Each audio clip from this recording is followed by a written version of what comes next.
Baik, kita mulai presentasi hari ini ya teman-teman.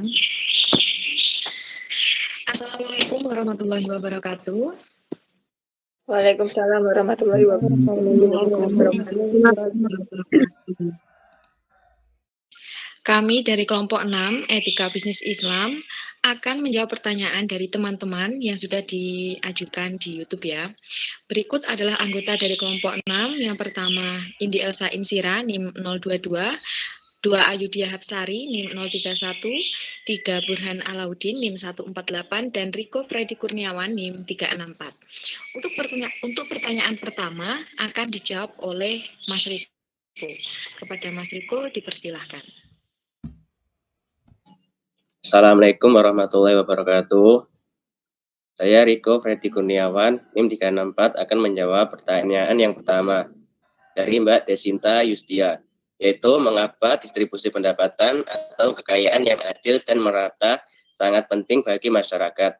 Lalu bagaimana cara mendistribusikan pendapatan dan harta agar adil dan tidak menyimpang?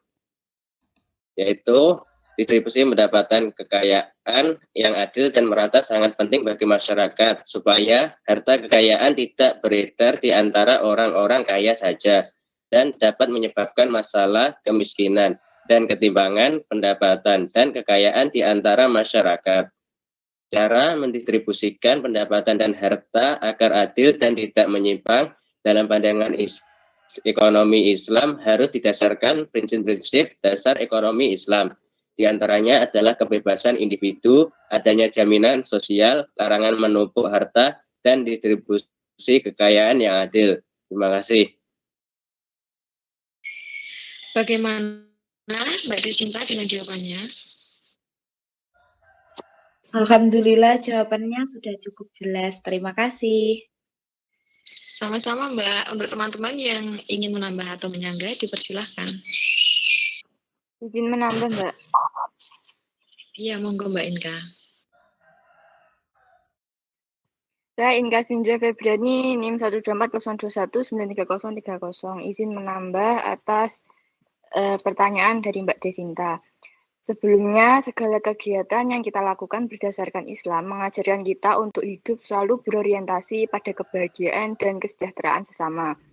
Dalam hal berdistribusi, tentunya juga Islam memandang bahwa distribusi pendapatan dan kekayaan harus adil dan merata. Hal ini dilakukan dengan tujuan menciptakan hidup masyarakat yang sejahtera. Dalam Islam sendiri nantinya akan mendapat pahala dan keberkahan karena hal tersebut sangat diridhoi oleh Allah Subhanahu wa taala. Lalu, cara yang dapat dilakukan agar distribusi pendapatan dapat adil dan tidak menyimpang, salah satunya yaitu mematuhi adanya larangan menimbun harta seperti yang dijelaskan pada hadis yang berbunyi dari Ma'mar. Ia berkata, Rasul Shallallahu Alaihi Wasallam bersabda, barang siapa yang menimbun barang maka ia bersalah atau berdosa. Hadis riwayat Muslim. Terima kasih. Sama-sama. Bagi teman-teman yang mau menambah, dipersilahkan. Saya Mbak mau menambah. Ya, monggo Mbak Nanda. Saya Firanda Rizka Dewi, NIM 12402193036 akan menambahkan jawaban dari pertanyaan Mbak Desinta. Mengapa distribusi pendapatan atau kekayaan yang adil dan merata sangat penting bagi masyarakat? Pendistribusian pendapatan atau kekayaan yang adil ini sangatlah penting agar dapat meningkatkan taraf hidup masyarakat dan memperkecil kesenjangan sosial. Selain itu juga dengan distribusi pendapatan ini akan menumbuhkan rasa solidaritas dan sosial yang tinggi antara lapisan masyarakat. Kemudian cara mendistribusikan pendapatan dan harta di dalam Islam, salah satunya adalah melalui zakat, di mana zakat akan membuat kekayaan seseorang ini tidak hanya berputar pada orang atau golongan tertentu saja, namun juga bisa lebih merata dan bermanfaat untuk orang lain yang membutuhkan. Terima kasih. Iya, sama-sama Mbak. Monggo yang mau menambah Mbak.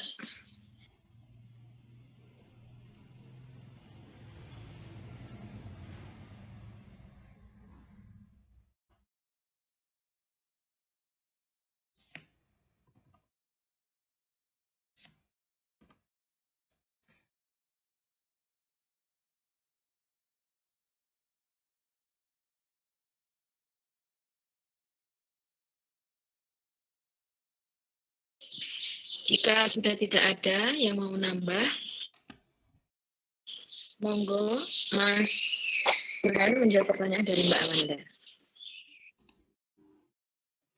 Ya, selanjutnya saya akan perkenalkan, saya Burhan Aldin, NIM 148. Saya akan menjawab pertanyaan dari Mbak Amanda.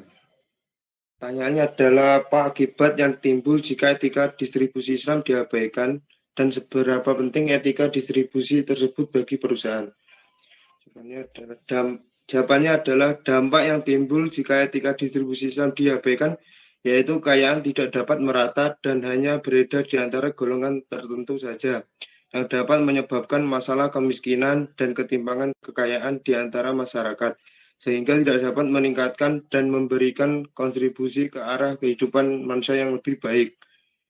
Etika distribusi tersebut sangat penting bagi perusahaan, dikarenakan dapat memberikan arah dan tujuan distribusi produk perusahaan ke arah yang lebih baik lagi sesuai dengan norma-norma atau kaidah etik proses penyaluran produk kepada pelanggan berdasarkan prinsip-prinsip Islam, yaitu mencari keuntungan yang wajar, distribusi yang meluas, keadilan sosial, dan larangan ikhtiar.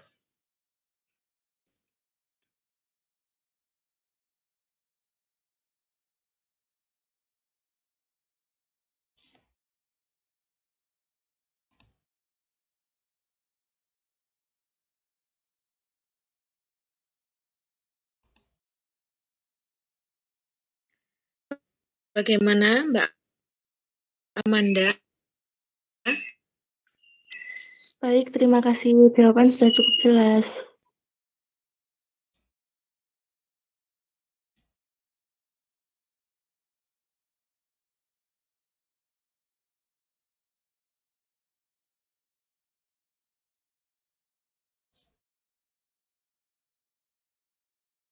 Sama-sama Mbak.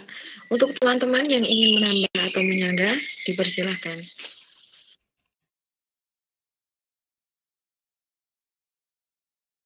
Saya Mbak izin menambahkan.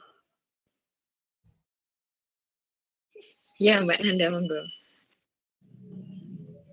Saya Firnanda Rizka Dewi, NIM 12402193036 akan menambahkan jawaban atas pertanyaan Mbak Amanda. Apa akibat yang timbul jika etika distribusi Islam diabaikan dan seberapa pentingnya etika distribusi tersebut bagi perusahaan? Ketika etika distribusi ini diabaikan, maka dapat memicu timbulnya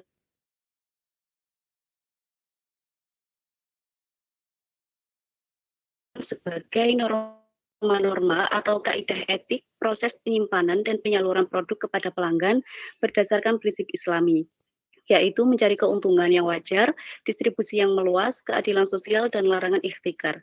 Jadi etika distribusi bagi perusahaan ini sangatlah penting karena dengan menerapkan etika ini maka dapat mendorong kesadaran moral perusahaan, di mana dalam berjalannya sebuah bisnis yang sehat pastinya tidak hanya berorientasi dengan keuntungan, produksi, dan kegiatan operasional, melainkan juga harus memperhatikan tingkat moral yang baik, sehingga dapat memberikan kesan yang baik pula kepada pelanggan. Terima kasih.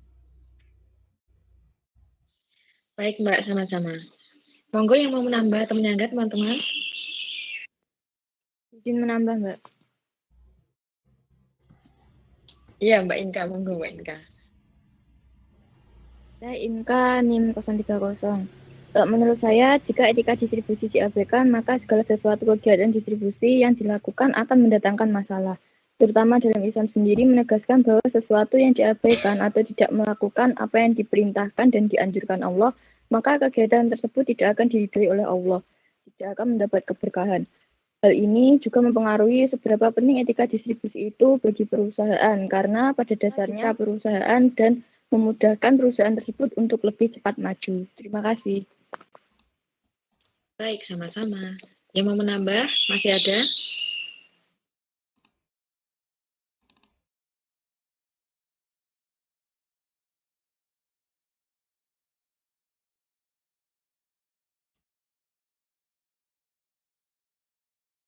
Jika tidak ada, kita lanjutkan pertanyaan yang ketiga dari Mbak Dini. Untuk Mbak Yudia, monggo dijawab. Baik, saya Ayudhya Hapsari, NIM 031, selaku penyaji akan menjawab pertanyaan yang ketiga dari Mbak Dini. Seperti yang kita tahu bahwa sedekah termasuk ke dalam distribusi Islam. Kita dianjurkan untuk mengutamakan sedekah kepada keluarga. Namun ternyata di sekitar kita juga terdapat banyak orang yang membutuhkan sedekah. Pertanyaannya, tolong jelaskan mana yang lebih utama dan lebih baik antara keluarga dan orang lain untuk kita bersedekah. Jadi, ulama telah sepakat bahwa bersedekah kepada sanak famili ini lebih utama dibandingkan dengan yang lain. Garda terdepan atau yang paling utama menerima sedekah adalah keluarga yang menjadi tanggung jawab nafkah, seperti istri, anak-anak yang masih kecil, dan sebagainya. Baru kemudian kerabat paling dekat dengan memprioritaskan pemberian sedekah kepada sanak kerabat yang mempunyai kategori fakir, miskin, dan gorim atau orang yang banyak utang. Rasulullah juga bersabda yang artinya sedekah kepada orang miskin dinilai satu sedekah, sedangkan kepada karib atau saudara dekat nilainya sama dengan 2, nilai sedekah dan nilai menghubungkan persaudaraan. Jadi kesimpulannya adalah jelas anjuran Rasulullah bahwa bersedekah kepada keluarga dan kerabat karib terdekat kita justru mendapat lebih besar pahala di sisi Allah. Namun jangan sampai menjadikan apa yang sudah disedekahkan kepada mereka malah menjadikan kerabat ini lebih rendah derajatnya. Sayangi saudara kita dan bantulah mereka yang membutuhkan agar terjalin rasa kasih sayang. Dan hal itulah yang menjadikan Allah selalu memberikan kelancaran rezeki untuk kita semua. Ungkapan kasih sayang yang paling indah adalah ketika kita bisa berbagi, terutama kepada kedua orang tua, ayah, ibu, suami atau istri, anak, saudara, sahabat, dan orang-orang di sekeliling kita. Tidak lupa juga berbagi kepada mereka yang paling membutuhkan, yaitu mereka yang hidupnya sedang kesusahan dan serba kekurangan seperti anak yatim piatu, fakir miskin, dan lainnya. Terima kasih. Bagaimana Mbak Dini untuk jawabannya? Ya Mbak, terima kasih. Oke, sama-sama Mbak. Untuk yang mau menambah atau menyanggah, monggo teman-teman. Saya Mbak, izin menambah. Oke Mbak Laila. Saya Laila Nurhalisa, NIM 043, izin menambah. Saya setuju dengan jawaban penyaji, yaitu sedekah yang paling utama adalah keluarga.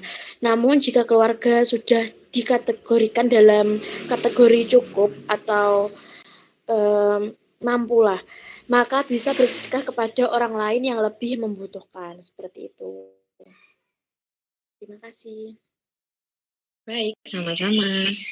Untuk teman-teman yang mau menambah? Izin menambah Mbak. Ya Mbak Inka. Kalau menurut saya, jika kita hendak bersedekah memberi kepada orang lain, kita harus memperhatikan apakah ada orang yang terdekat yang masih membutuhkan bantuan. Amat disayangkan bila seseorang mampu menyantuni orang lain, namun luput pada keluarganya, saudara, dan kerabat dekat yang membutuhkan pertolongan.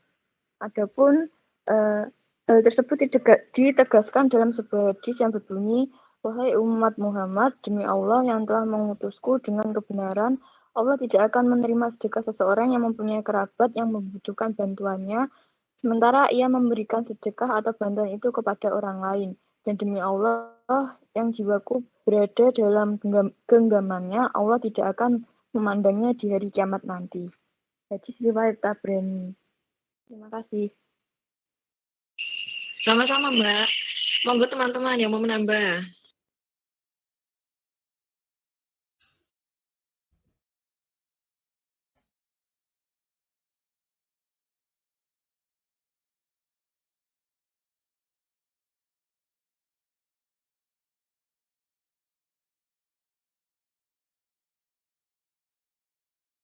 Jika tidak ada, saya lanjutkan ke pertanyaan terakhir, yakni dari Mbak Anissa. Pada masa sekarang, pendistribusian barang bisa melalui jasa kurir dengan sistem bayar di tempat atau COD. Bagaimana pandangan Islam tentang COD tersebut? Perlu diketahui bahwasannya, jual beli merupakan kegiatan tukar-menukar sesuatu dengan barang lain yang dilakukan oleh penjual kepada pembeli atas dasar saling kerelaan. Sedangkan cash on delivery atau yang dikenal dengan sebutan COD merupakan suatu sistem pembayaran Sistem pembayaran yang di mana penjual dan pembeli berjanjian untuk bertemu di suatu tempat untuk melakukan transaksi yang disetujui oleh kedua belah pihak. Islam tidak melarang kegiatan jual beli online selama hal tersebut masih sesuai dengan prinsip syariat. Selain itu, salah satu syarat yaitu transaksi dapat dikatakan sah ialah dengan tidak merugikan salah satu pihak, baik penjual maupun pembeli. Karena di dalam proses transaksi tersebut harus didasarkan dengan rasa rela dan suka. Dan dalam Islam, COD hukumnya boleh, karena COD merupakan cara paling aman untuk menghilangkan kekhawatiran dan terbebas dari keraguan atas barang yang hendak dibelinya. Selain itu, adanya pembayaran COD, kita bisa mengecek keaslian barang yang hendak dibeli. Kurir pun tidak harus bertanggung jawab untuk mengganti barang bila adanya ketidaksesuaian baik kualitas maupun spesifikasi barang yang dipesan pembeli dari pihak penjual barang tersebut. Untuk Mbak Anissa bagaimana? Baik, Mbak. Jawaban bisa diterima dengan baik. Terima kasih. Sama Mbak Anissa yang mau menambah dan menyanggah teman-teman. Saya, Mbak. Saya Mbak izin menambah. Mbak Venita dulu ya Mbak Disinta. Iya Mbak. Baik, sebelumnya perkenalkan saya Venita Rama Junior, NIM 034, ingin sedikit menambahkan terkait pertanyaan dari Mbak Anissa. Saya setuju dengan jawaban dari tim penyaji bahwa sistem COD ini diperbolehkan dalam Islam. Kemudian terdapat beberapa hal yang perlu diperhatikan ketika melakukan jual beli dengan sistem COD ini agar sesuai dengan syariah.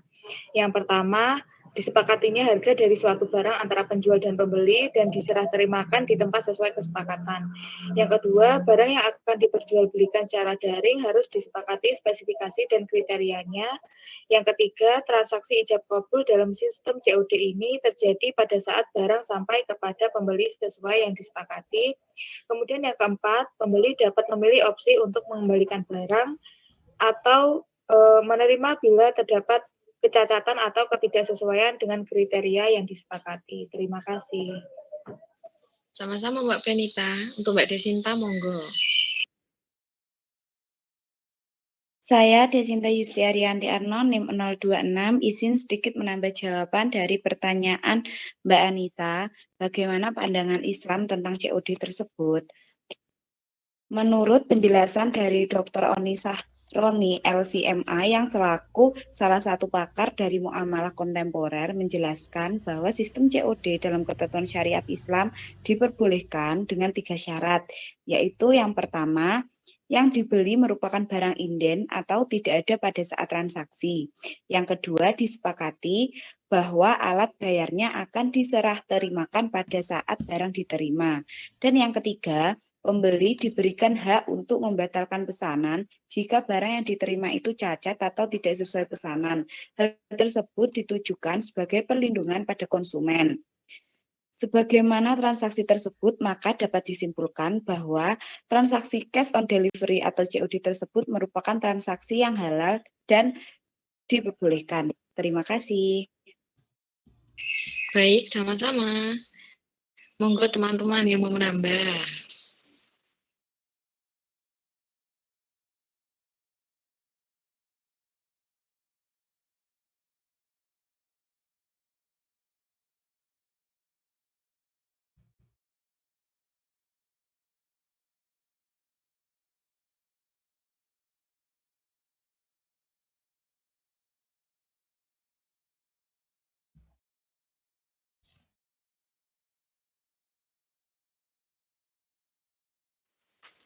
Jika dirasa tidak ada yang menambah atau menyanggah, saya tutup ya